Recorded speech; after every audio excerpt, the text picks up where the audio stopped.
Baik, ini adalah presentasi panduan digital SDKI, SLKI, dan SIKI atau kita singkat 3S.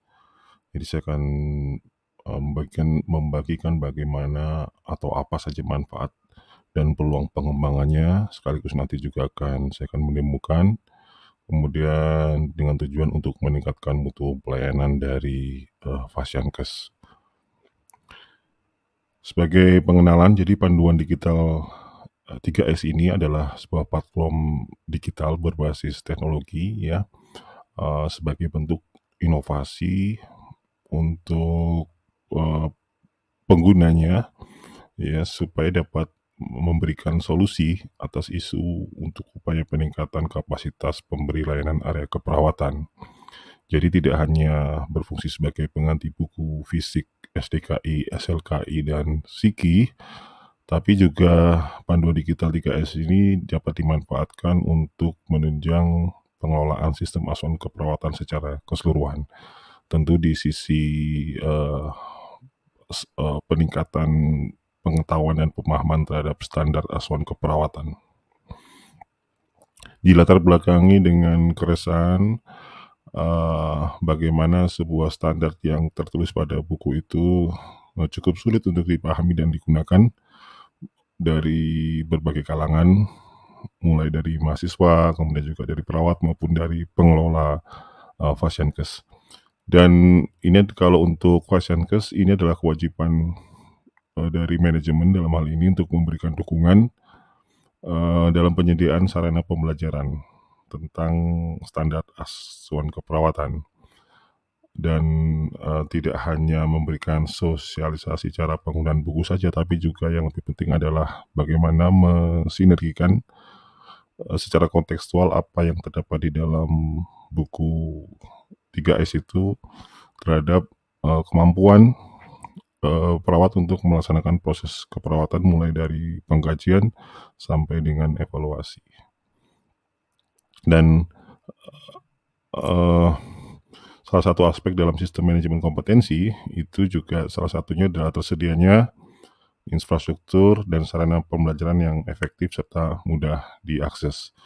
Dengan panduan digital 3S ini, kami harap dapat berkontribusi pada upaya pembangunan sistem manajemen kompetensi sebagai media belajar perawat untuk memahami serta memandu mereka dalam melaksanakan asuhan keperawatan yang sesuai dengan standar yang telah ditetapkan.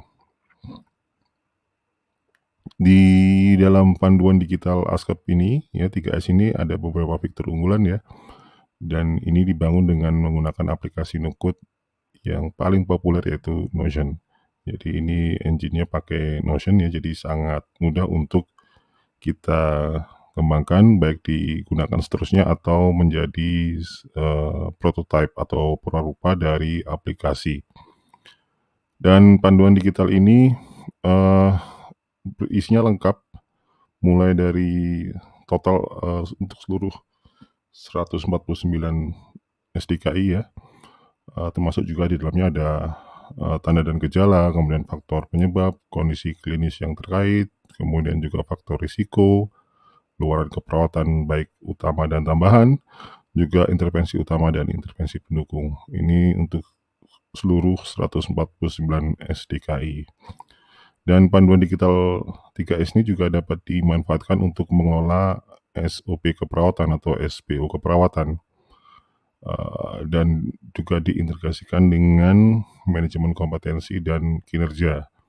Jadi sifatnya sangat-sangat fleksibel, versatile untuk kita kembangkan manfaatnya. Ini adalah dari interface panduan digital. Terus ada 3 prinsip mudah saat pembangunan platform ini. Yang pertama mudah diakses, kemudian mudah digunakan, dan mudah diintegrasikan.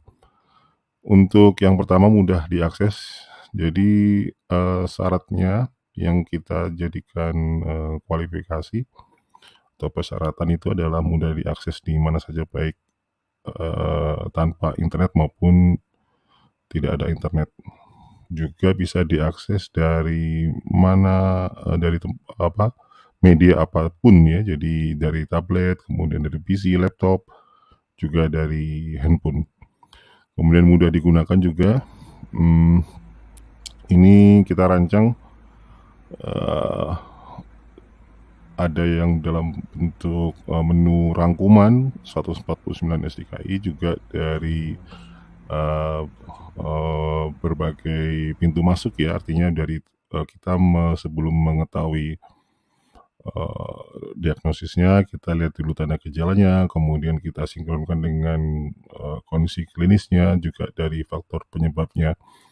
Dan itu semua kita rancang supaya memudahkan dalam hal penggunaan dan khususnya untuk lebih meningkatkan pemahaman penguasaan terhadap standar asuhan keperawatan.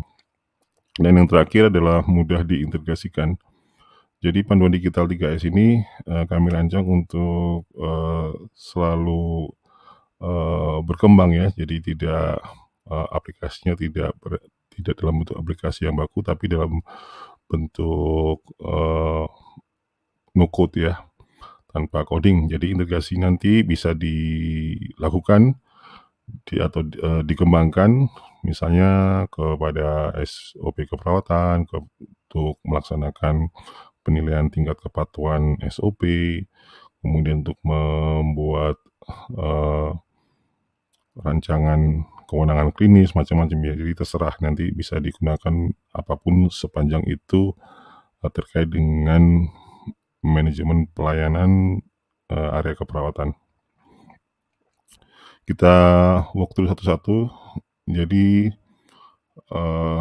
kita bagi jadi 3 ya. Jadi bagaimana panduan digital ini bisa bermanfaat di 3 area penting, yaitu tata kelola kompetensi, kemudian juga tata kelola dari standar asuhan keperawatan, dan yang terakhir tata kelola dari kinerja. Yang pertama untuk area kompetensi, panduan digital ini juga bisa digunakan untuk mengelola pembelajaran masing-masing individu terhadap SDKI, SLKI, dan SIKI tentu saja. Kemudian juga bisa digunakan untuk mengelola training need analysis dan juga pelatihan. Di sisi standar bisa juga dikembangkan untuk pengelolaan SOP keperawatan untuk seluruh kategori dan subkategori, untuk seluruh diagnosis dan juga luaran. Juga digunakan untuk pengelolaan panduan dan pedoman terkait dengan pelaksanaan proses asuhan keperawatan. Termasuk juga di dalamnya ada checklist, instruksi kerja untuk kepentingan supervisi klinis, macam-macam. Jadi use case-nya bisa apapun itu. Yang penting masih bisa relevan dan terkait dengan standar asuhan keperawatan. Terus yang terakhir untuk kinerja juga bisa dikelola di dalam konteks merancang kewenangan klinis di berbagai jenjang karir perawat pelaksana, PK1, PK2, PK3 terkait dengan kualifikasi, kemudian kewenangan klinisnya juga kita bisa tentukan berdasarkan rincian tindakan pada saat di dalam masing-masing intervensi keperawatan. Dan yang terakhir juga bisa digunakan untuk di area tata kelola kinerja, bisa digunakan untuk pengelolaan, pengawasan, dan kinerja masing-masing pegawai. Jadi misalnya use case-nya untuk indikator kinerja individu terhadap tingkat kepatuhan pelaksanaan SOP keperawatan, itu juga kita bisa integrasikan ya, kita bisa tautkan dengan SOP yang ada, yang sudah kita susun, SOP digital tentu saja, dan juga ditautkan ke intervensi tindakan yang ada di dalam proses keperawatan yang tertulis di dalam standar intervensi keperawatan misalnya. Atau juga untuk pengawasan, jadi misalnya dalam konteks kepatuhan SOP keperawatan, pelaksanaannya kita juga bisa menilai kinerja dari perawat yang bersangkutan, baik itu tingkat pengetahuan dan pemahaman terhadap apa saja kegiatan dan prosedur di dalam SOP yang berhubungan dengan luaran keperawatan dan diagnosis keperawatan. Yang pertama yaitu mengelola pengajaran, ini kita langsung aja kita lihat aja, mengelola pembelajaran. Jadi ini kita, yang ada di layar ini bisa dilihat bahwa pada saat kita mempelajari SDKI, kita bisa memberikan label terhadap masing-masing SDKI, dari 2 kriteria. Yang pertama sudah dipelajari, dan dipahami, dan yang kedua masih perlu ditanyakan, atau keduanya jadi sudah dipelajari tapi ada beberapa hal yang perlu ditanyakan. Kita bisa beri label untuk menelusuri atau tracking dari progres, proses pembelajaran kita terhadap, standar ASCAP. Ini antarmukanya dari platform. Kita bisa pilih dari 2 menu di sini, yaitu panduan digital, SDKI, SLKI, dan SIKI, dan yang kedua ini adalah pengelolaan SPO digital keperawatan.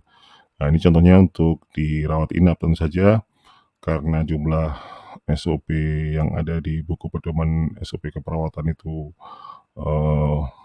banyak sekali, dan kita untuk demo ini kita batasi untuk yang di rawat inap, dan itu masih belum semuanya ya, tergantung dari nanti, kita, dan kita bisa tambah sendiri nantinya sesuai dengan apa yang ada di dalam buku SPO keperawatan, pedoman SPO. Jadi coba aja langsung kita ke panduan digital. Di sini kita bisa lihat ini slide yang tadi, terus kemudian ini ada tautan, dan langsung kita buka tautannya. Langsung kita dibawa ke halaman depan ini ya. Di halaman home ini, yang ini ada navigasi, ada jelajah SDKI, kemudian ada rangkuman SDKI, latihan soal, TNA, dan petunjuk penggunaan. Nah, ini yang tadi ada di slide. Jadi laporan pembelajaran ini nanti pada saat kita mempelajari SDKI, kita bisa beri tagging ini. Contohnya misalnya di lingkungan ya, coba kita buka satu. Nah, ini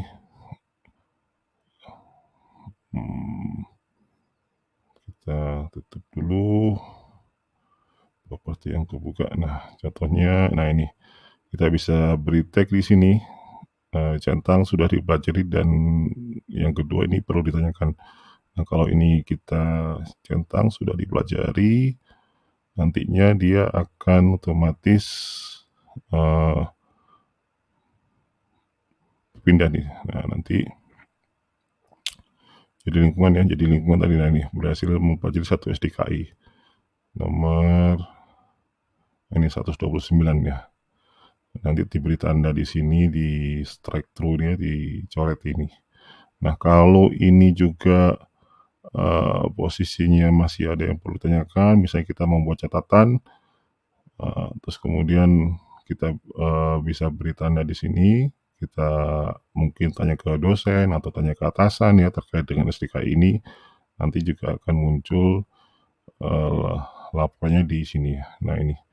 Jadi ini coretnya hilang karena dua-duanya kriterianya terpenuhi ya. Jadi itu ditanyakan dan juga sudah dipelajari dan dipahami. Di sini ada gangguan integritas kulit dan jaringan. Ini warnanya jadi berubah. Oke, jadi nanti muncul di sini di lingkungan, nanti muncul di sini satu. Terus yang ini untuk kategori fisiologis, ini berlaku. Ini laporannya semua. Jadi kalau ini semuanya sudah selesai, bahwa nanti menjadi 100% totalnya. Ini untuk sangat berguna sekali untuk men-tracking proses pembelajaran, khususnya bagi yang belum mempelajari, memahami SDKI ya. Mungkin yang kepada mahasiswa ya, jadi itu bisa sangat berguna sekali. Berikutnya adalah pengalaman kedua adalah dengan latihan soal. Ini menu latihan soal ini juga salah satu fitur yang bisa digunakan baik untuk mahasiswa, untuk ataupun untuk perawat yang sudah bekerja. Ada 2 latihan soal di sini. Yang pertama menentukan rumusan SDKI ya dengan simulasi. Dan yang kedua mengerjakan soal pilihan ganda. Kita coba langsung aja masuk ke sini. Ini desain antarmukanya. kita klik yang rumusan SDKI. Nah, ini contohnya ya. Nah, ini desain seperti ini. Jadi ini pembelajaran mandiri, jadi kita bisa bermain-main dengan soal-soal yang berbeda. Misalnya kita bisa kopikan dari internet, terus kemudian kita bisa pelajari sendiri. Jadi sekali lagi ini kepentingannya adalah untuk proses pembelajaran mandiri. Ini kita bisa tentukan nih, kita pilih diagnosa keperawatannya yang apa, terus kemudian tanda gejalanya juga kita bisa masukkan di sini terkait dengan soal yang sebelah kiri, yang mana yang paling cocok dan yang paling prioritas. Ini untuk satu yang paling prioritas, terus kemudian juga faktor penyebabnya juga kita bisa tuliskan. Nanti secara otomatis akan muncul rumusan diagnosisnya ya. Jadi nyeri akut ditandai dengan misalnya tambah meringis, gelisah, berhubungan dengan apa, ya kayak gini ya. Nah, ini tanda dan gejala dan faktor penyebab. Nah, nanti setelah kita buat di sini, terus kemudian kita bisa cek di sini. Kita bisa cek jawabannya dengan menuliskan apa diagnosa yang sudah kita tentukan di atas. Apakah sama dengan yang tertulis yang ada pada buku SDKI, SLKI, dan SIKI. Nah, ini ternyata nanti bisa dilihat sendiri apakah jawaban yang saya pilih di sini sesuai dengan apa yang ada di sini. Nah, ini berarti kita bisa tulis misalkan ini kosong ya sebelumnya ya. Terus kita pilih nyeri. Tulis ini apa saja jadi ada tanda dan gejalanya, terus kemudian kondisi klinis yang terkait dan juga ada faktor penyebabnya. Kalau sudah oke, berarti kita sudah bisa sekali lagi menilai kemajuan belajar secara mandiri, khususnya tentang tingkat pemahaman dan pengetahuan tentang SDKI. Kemudian yang berikutnya pilihan ganda. Nah, ini saya jelaskan di sini pilihan ganda terkait juga dengan SDKI ya. Nah, ada dua bagian, yang di atas ini adalah hasil laporannya, dashboardnya. Kita bisa pilih cek nilai, ada laporan. Kalau laporan ini berarti ada berapa soal yang telah dijawab, berapa soal dari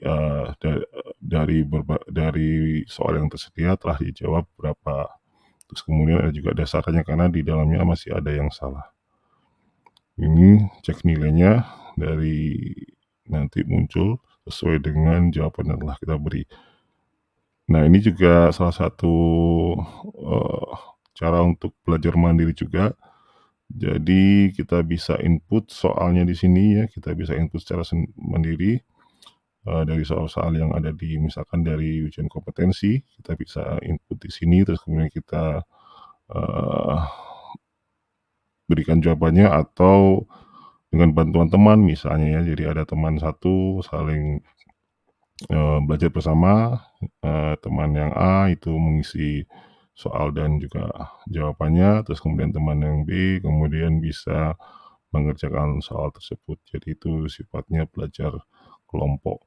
Dan ada dua cara di sini. Yang pertama terbuka dan tertutup. Apa itu terbuka? Kalau terbuka di sini kita bisa melihat kunci jawaban. Jadi kalau ini kita centang, ini ada kunci jawabannya, bisa dilihat, terus kemudian nanti ada feedback langsung ya. Jadi kalau ini kosong, ini ada pesannya yaitu Anda belum mengisi jawaban.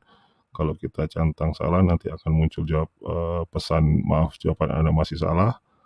Kalau benar, ini berarti langsung muncul otomatis jawaban Anda benar. Kemudian kita bisa lihat kunci jawabannya. Atau metode yang kedua adalah soal yang tertutup ya. Jadi kalau tertutup itu tanpa ada kunci jawabannya, tidak bisa melihat. Jadi pesannya hanya Anda belum mengisi jawaban dan yang sudah. Kalau yang belum mengisi jawaban, otomatis nanti di laporan di sini nanti berkurang ya. Jadi dari 28 soal Anda telah menjawab 27 soal. Jadi kurang satu. Nah, ini kan kurang satu. Kalau ini kita klik di sini, Anda telah menjawab. Jadi ini kita tidak tahu apakah jawaban benar. Nah, ini berarti ada laporannya soal dari 28 soal Anda telah menjawab 28-nya. Ya, jadi ini masih ada yang salah. Nanti kita bisa baca ulang mana yang salah dan mana yang belum. Nah, ini juga salah satu metode belajar mandiri yang kita bisa gunakan ya, ini manfaatnya. Yang berikutnya, mengolah training need analysis dan pelatihan.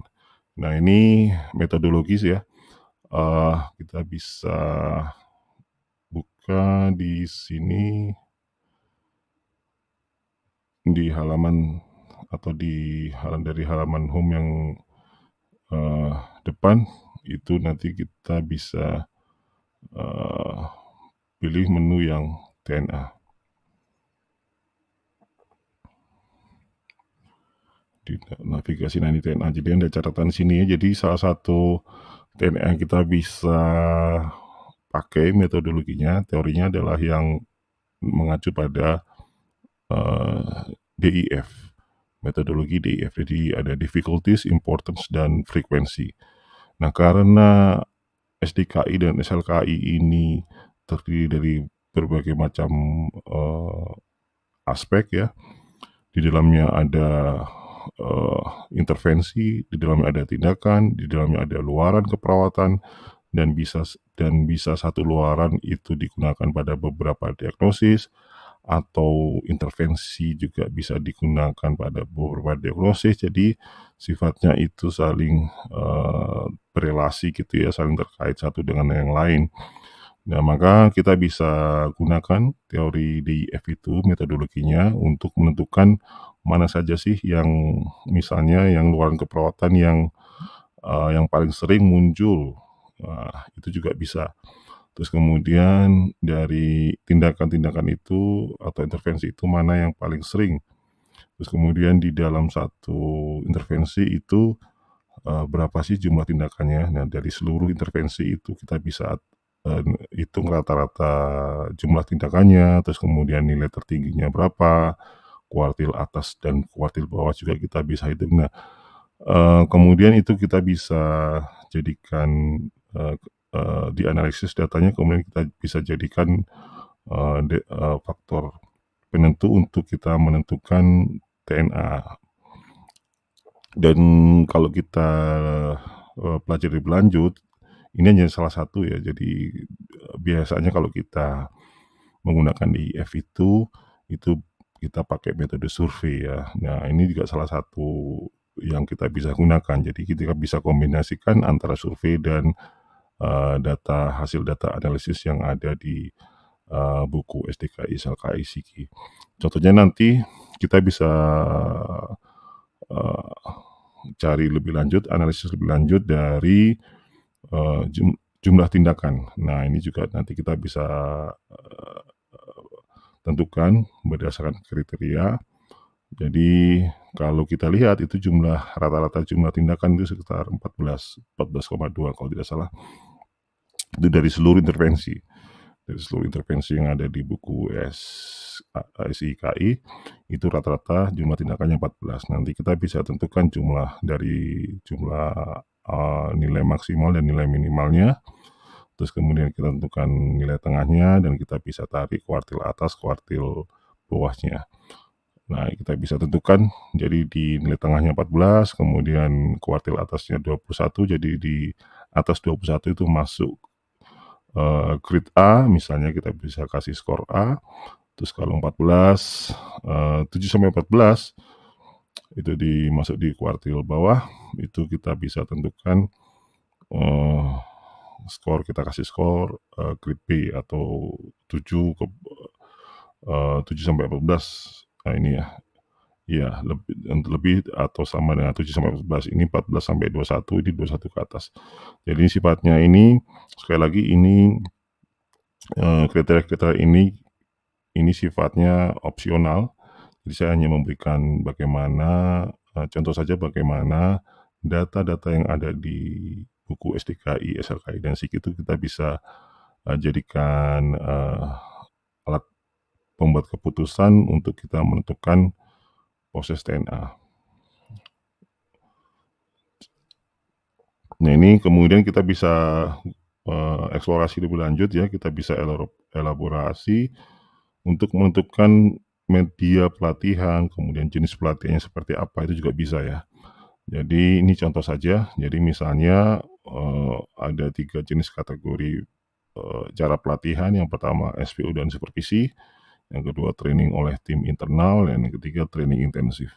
Tentu kategori ini juga bisa kita, eee tidak gunakan kalau kita memilih menggunakan misalnya frekuensi dari pelatihan juga bisa. Jadi misalkan yang paling tinggi itu frekuensi pelatihannya misalnya, 12 kali misalnya, itu juga bisa. Jadi semua algoritma, semua bentuk logika-logika itu kita bisa terapkan di, proses TNA ini. Tentu saja ya, harus relevan dan, dapat dipertanggungjawabkan dan yang paling penting bisa dilaksanakan. Ini ada 3 kriteria contohnya, ini training oleh tim, jadi kalau ini kita buka, apa saja yang termasuk, eee, intervensi apa saja yang kita bisa, eee, latih ya, eee, secara internal itu adalah misalnya manajemen jalan napas ya, ini karena dia muncul di 11 masalah ya, jadi manajemen jalan napas ini ada di 11 masalah dan di dalam manajemen jalan napas itu ada 14 tindakan. Tentu saja karena, ini misalnya ada perdebatan misalnya kalau di intervensi dalam bentuk manajemen itu lebih sulit karena skopnya lebih lebih, sedikit abstrak. Nah, tentu saja itu bisa dijadikan, bahan kita untuk menyusun algoritma kita menentukan TNA ya. Jadi misalnya, jika mengandung kata manajemen, nah itu kita bisa rubah itu frekuensi pelatihannya misalnya lebih sering, itu juga bisa. Nah, kalau kita lihat di manajemen jalan napas ini ada tindakan-tindakannya ya, ada 14 tindakan, terus kemudian juga, salah satunya muncul di bersihan jalan napas tidak efektif. Nah, ini kita bisa tambahkan juga ini kode Shikinya, terus kita bisa cek di sini kalau kita buka di sini mana saja sih. Nah ini, 11 STKI ya, jadi selain bersihan jalan napas, ada pola napas tidak efektif, kemudian risiko aspirasi, gangguan penyapian ventilator, sampai dengan risiko infeksi. Dan juga kita bisa lihat, dan kalau kita klik di sini materi pembelajarannya, nah ini ya terkait dengan materi pembelajaran ya. Ini. Nah, kita bisa juga sematkan video-video baik yang dibuat sendiri atau dari YouTube, tentu saja yang sudah dikurasi dan, sifatnya otoritatif ya. Termasuk juga kita bisa menyematkan artikel-artikel sebagai referensi. Ini dalam konteks penggunaan panduan digital, untuk memperkaya sumber ilmu pengetahuan. Jadi kita bisa sematkan berbagai macam media pembelajaran, entah itu video yang kita buat sendiri atau video dari YouTube, termasuk juga artikel, jurnal, apapun yang ada di internet kita bisa sematkan di sini. Baik juga yang tidak ada di internet ya, jadi kita bisa attach file tersebut di panduan ini. Ini contohnya, ini juga bisa kita linkkan indikator kompetensinya, terus skill yang terkait ya, related skill apa saja terkait dengan manajemen jalan napas. Nah, ini juga bisa kita tentukan. Ini ada di keterampilan klinis. Terus kemudian ini juga kita bisa linkkan SPO-nya. Nah, itu contohnya kita mengolah TNA dan pelatihan. Ya, jadi itu ada pelatihan. Termasuk juga misalnya kalau terkait dengan ini kita sematkan juga materi-materi pelatihan juga bisa ya kita sematkan di sini di materi pembelajaran ini yang akan dijadikan bahan atau materi untuk pelatihan dari tim internal maupun kepala ruang sebagai pengawas atau dari eksternal. Intinya berbagai skenario use case kita bisa gunakan di sini, ini kita bisa integrasikan. Yang berikutnya mengolah SOP keperawatan. Nah, ini sudah masuk pada pengembangan ya. Jadi panduan digital ini juga kita bisa tingkatkan fungsinya itu untuk mengelola SOP keperawatan. Nah, yang berikutnya adalah mengelola SOP keperawatan. Jadi, panduan digital SDKI SLKI SIK ini juga kita bisa tingkatkan fungsinya untuk membantu kita mengelola SOP keperawatan yang sesuai dengan buku pedoman SOP keperawatan dari lembaga profesi ya. Nah, caranya seperti ini ya. Jadi kalau kita cek di sini contohnya, misalnya kita buka saja bersihan jalan napas tidak efektif. Nah, ini kalau kita buka D001 itu D0001 SDKI bersihan jalan napas tidak efektif, itu kita bisa linkkan SOP-nya. Jadi ini SOP yang terkait dengan bersihan jalan napas itu kalau kita identifikasi bisa terdiri dari pemantauan saturasi oksigen, kemudian tanda gejala ketidakseimbangan asam basa, pemantauan respirasi, dan pemberian oksigen dengan asal kanul. Ini juga bisa kita tambah ya. Jadi ada pemberian oksigen dengan simple mask, macam-macam sesuai dengan ada hasil identifikasi kita terkait dengan SOP yang ada. Nah, ini kalau kita klik nanti dipindahkan ke halaman SOP. Ini SOP digitalnya.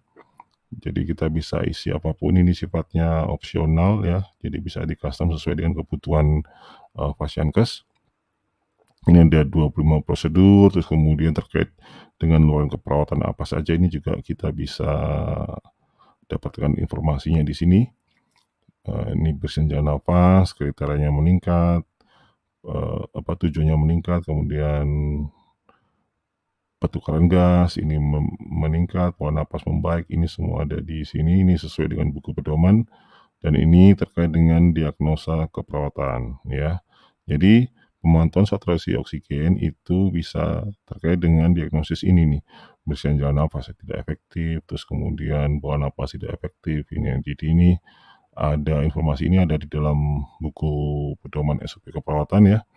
Dan nanti kita bisa integrasikan juga dengan misalnya ini terkait dengan 10 besar atau prioritas dari diagnosis berdasarkan identifikasi 10 besar penyakit, 10 besar ICD yang ada di rumah sakit, misalnya seperti itu. Dalam hal kita menentukan prioritas SDKI diagnosisnya. Nah, di sini kita bisa masukkan juga kegiatan atau prosedurnya di dalam SPO itu apa saja terkait dengan pemantauan saturasi oksigen ya. Nah, ini ada kita bisa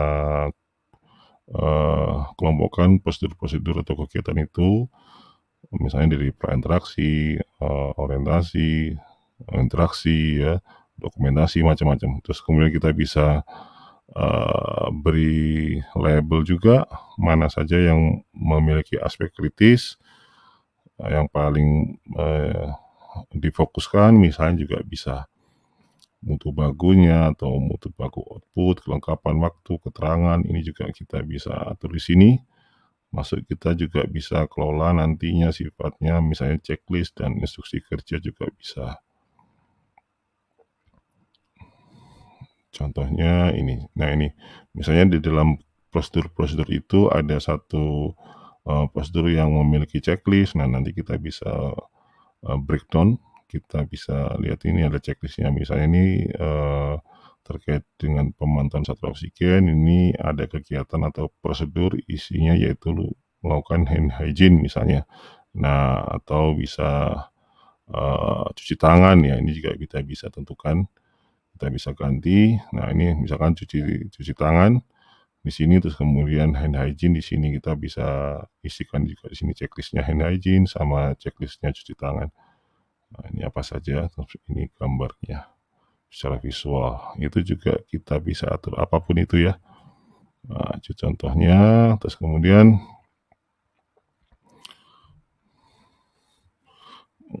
mengelola panduan dan pedoman. Nah, kalau mengelola panduan dan pedoman itu kita bisa juga buat di sini ya. Jadi contohnya Nah ini di menu sidebar ini ada perpustakaan.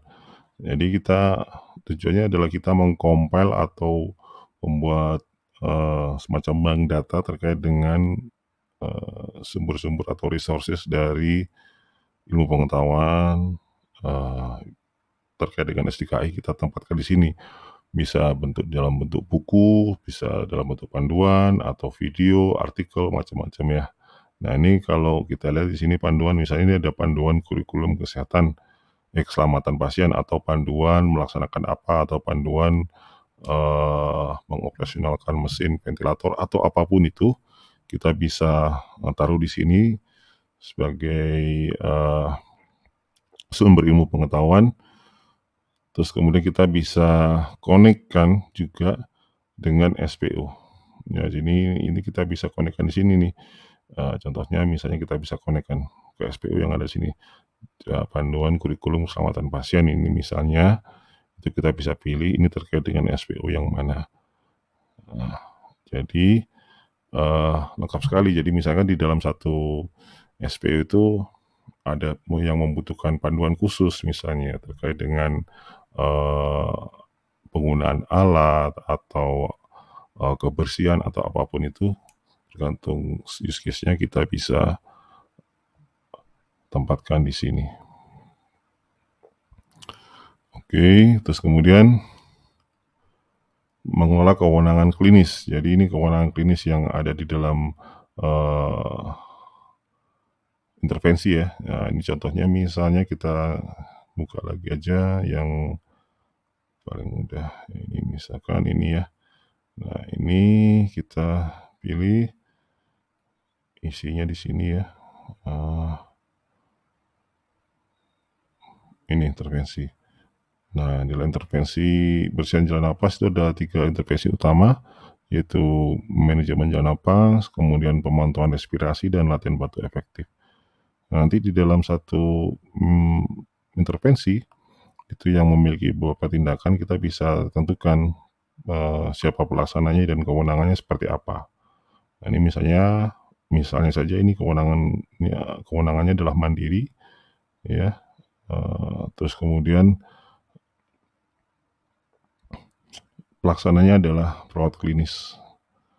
Kalau kita klik di perawat klinis itu, nah ini nanti ngumpul di sini secara agregat. Berarti PK2 itu kualifikasinya apa? Kita bisa input di sini memiliki 290 kewenangan klinis. Ini juga datanya masih parsial. Jadi ini nanti kita bisa isi sendiri. Terus kemudian indikator kompetensinya apa? Untuk PK2 kita bisa input di sini juga. Terus kemudian ini masing-masing kewenangan intervensinya, tindakannya untuk masing-masing intervensi. Nah, ini berbagai macam intervensi. Jadi misalnya untuk edukasi reaksi alergi, dan nanti di dalam dimensi intervensi ini yang observasi, terapeutik, edukasi, dan kolaborasi itu yang mana yang dia berwenang gitu. Terus kewenangannya seperti apa? Ini kewenangannya mandiri. Ini bisa dijadikan bahan untuk menyusun buku putih keperawatan juga. Yang berikutnya, ini kewenangan klinisnya tadi sudah ya. Terus mengelola pengawasan dan kinerja. Nah, ini juga sudah pada tahapan pengembangan terkait dengan SPO keperawatan. Kita juga bisa konteksnya untuk mengelola pengawasan dan kinerja. Nah, contohnya itu kita bisa masuk ke sini ya. Jadi kita masuk aja ke menu yang SOP. Kita bisa pilih di sini. Ini adalah tampilannya untuk tampilan antarmuka untuk pengelolaan SOP. Di sini ada total SOP-nya, kemudian yang belum dikerjakan, yang sedang disusun, terus yang sedang direvisi, dan yang telah ditetapkan. Nah, kalau kita kembali ke yang tadi, ini contohnya ya.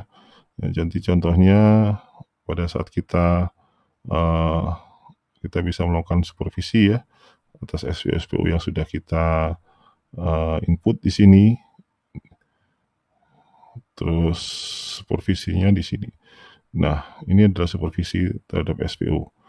Jadi supervisi itu artinya kita menilai pemahaman, tingkat kepatuhan, kemudian juga kita bisa nilai dengan unjuk kerjanya terhadap pelaksanaan SPO, masing-masing kegiatan atau prosedur yang ada di dalam SPO. Ini contohnya, misalnya yang pertama, kegiatan yang pertama atau prosedur yang pertama ketuk pintu masuk ruangan misalnya. Nah ini kita bisa nilai ya berdasarkan simulasi unjuk kerja ini dilakukan atau tidak misalnya. Kalau dilakukan nanti atasannya akan mencentang ini, terus kemudian cara melakukannya dia benar atau tidak. Jadi benar itu berdasarkan acuan atau standar yang telah ditentukan, ditetapkan, dan sudah dilatih sebelumnya. Jadi kepada perawat kemudian kita sampaikan, baik itu secara video atau dengan pelatihan atau secara tertulis, apapun itu standar mengenai cara kita mengetuk pintu misalnya berapa kali, apapun itu ya. Nah itu sudah sesuai juga sudah sesuai atau sudah benar belum, itu sesuai dengan panduan. Kalau benar akan muncul catatan prosedur dilakukan dan benar. Nah kalau salah itu tidak usah dicentang, nanti akan muncul di sini salah sendiri. Jadi ini otomatis ya.